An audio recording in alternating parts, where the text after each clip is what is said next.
जो शमा अल्लाह जलाती है वो कभी इन तूफानों से बुझने वाली नहीं है। आज आपके सामने भी अयान है कि नेशनल कॉन्फ्रेंस का तारा कितना बुलंद है और कितना बुलंद हो रहा है इंशाल्लाह।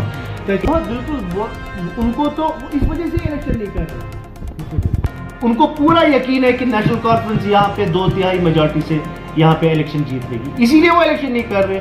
वो किस चीज़ की वजह से रुक रहे हैं इलेक्शन करने से? वो इसलिए रुक रहे हैं कि उनको डर है। उनको पहले शेर कश्मीर का डर किनको है? बीजेपी वालों। बीजेपी हम गरीबों को नहीं छोड़ेंगे, हम गरीबों के ज़मीन उनके मकानात को नहीं छेड़ेंगे। मुझे लगता है कि अब मौका आया है कि उनको अब बाज़ाब्ता उसको एक एज अ ऑर्डर जो है लोगों के सामने लाना चाहिए। तो ये सिर्फ पॉलिटिकल लीडर्स को टारगेट नहीं किया, यहाँ तो उन्होंने एक आम इंसान, एक आम कश्मीरी, एक आम जम्मू के जो भी जिसको कोई पॉलिटिकल कनेक्शन नहीं है उसके कॉम्प्लेक्स को ज़मीन पोस्ट किया गया। मुझे बताइए जम्मू में जो बीजेपी के लीडर्स के उन्होंने जो ज़मीन हड़प करके बैठे हैं उन पे क्यों नहीं कोई एक्शन कर रहे हैं?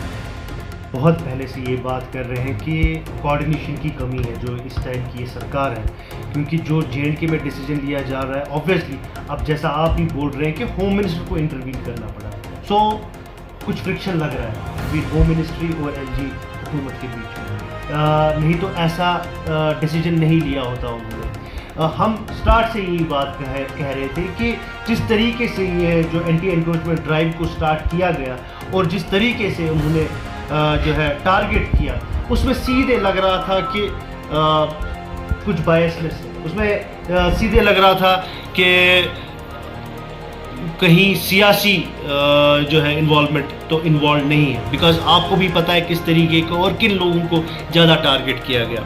हमने हमेशा ये बात सामने रखी है कि हम एंटी एनक्रोचमेंट ड्राइव के खिलाफ नहीं है, बट एक ड्यू प्रोसेस तो फॉलो करना पड़ेगा। हम बार बार ये बोल रहे हैं कि गवर्नमेंट को एक ड्यू प्रोसेस फॉलो करना पड़ेगा, जो पूरी कंट्री में प्रोसेस एक फॉलो होता है।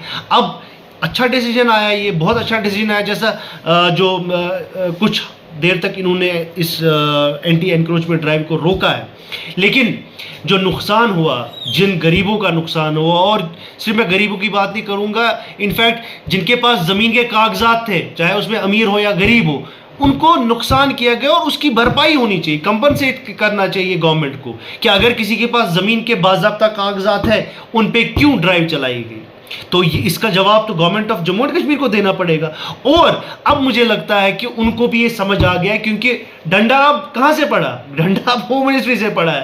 तो मुझे लगता है कि अब दोबारा वो ये हरकतें नहीं करेंगे और दोबारा जब भी वो ड्राइव स्टार्ट करेंगे वो एक ड्यू प्रोसेस को फॉलो करेंगे और उन्हीं एरियाज को और उन्हीं जगहों को टारगेट करेंगे जहाँ पे एक ब्रेजन वायलेशन हुई है। और जो बार बार LG साहब ने हर किसी अपने बयान में ये कहा कि हम गरीबों को नहीं छोड़ेंगे, हम गरीबों के ज़मीन उनके मकानात को नहीं छेड़ेंगे, मुझे लगता है कि अब मौका आया है कि उनको अब बाज़ाब्ता उसको एक एज अ ऑर्डर जो है लोगों के सामने लाना चाहिए, ताकि जो इम्प्लीमेंटिंग स्टाफ है ऑन ग्राउंड उनको जो है जवाज़त मिले, उनको जस्टिफिकेशन मिले, ताकि वो दोबारा उन गरीबों के साथ, जो गरीब पिछले ड्राइव में जिनको सड़क पे लाया गया, जिनके सरों से उनकी छत छीनी गई, जो बेघर हो गए हैं आज बेचारे।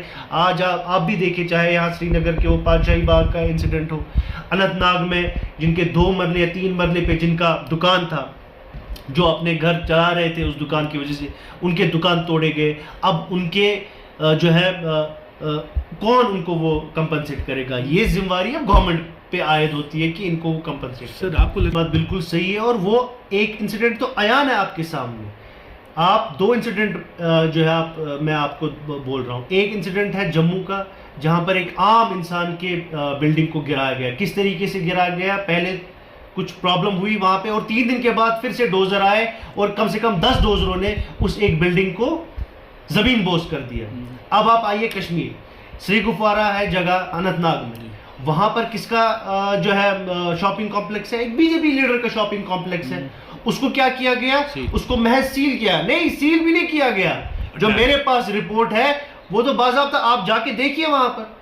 तो ये सिर्फ पॉलिटिकल लीडर्स को टारगेट नहीं किया, यहाँ तो उन्होंने एक आम इंसान, एक आम कश्मीरी, एक आम जम्मू के जो भी जिसको कोई पॉलिटिकल कनेक्शन नहीं है उसके कॉम्प्लेक्स को जमीन पोस्ट किया गया और बचा किसको रहे हैं?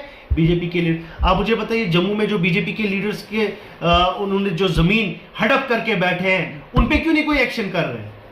चाहे वो निर्मल सिंह हो या बाकी उनके जो साबिका डिप्टी चीफ मिनिस्टर रह चुके हैं, उन पे क्यों नहीं एक्शन ऐसा हुआ? अगर हम बोलते हैं कि जो आपकी लॉ है इक्वल है हर किसी के लिए, तो वहां पर आप इतना भेदभाव क्यों करते हैं?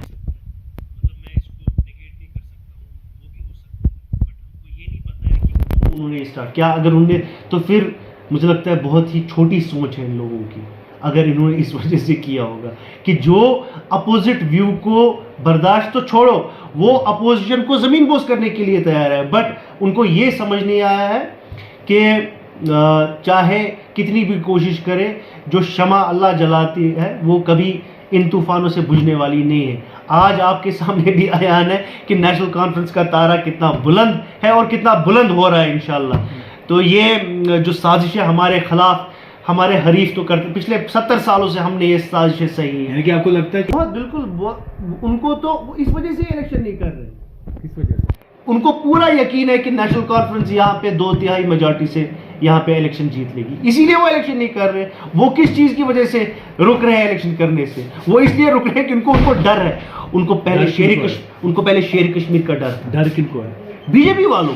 बीजेपी वाले, उनके दिल पैल्पिटेशंस होती रहती है, वो घबराते हैं जब उनको नेशनल कॉन्फ्रेंस का नाम दिमाग कानों में आता है, वो डर जाते हैं, बोलते हैं नेशनल कॉन्फ्रेंस। और जब अब उनको ये भी पता है कि जब नेशनल कॉन्फ्रेंस अपना जोर दिखाएगी, अल्लाह के फजल करम से उनका नामो निशान नहीं रहेगा।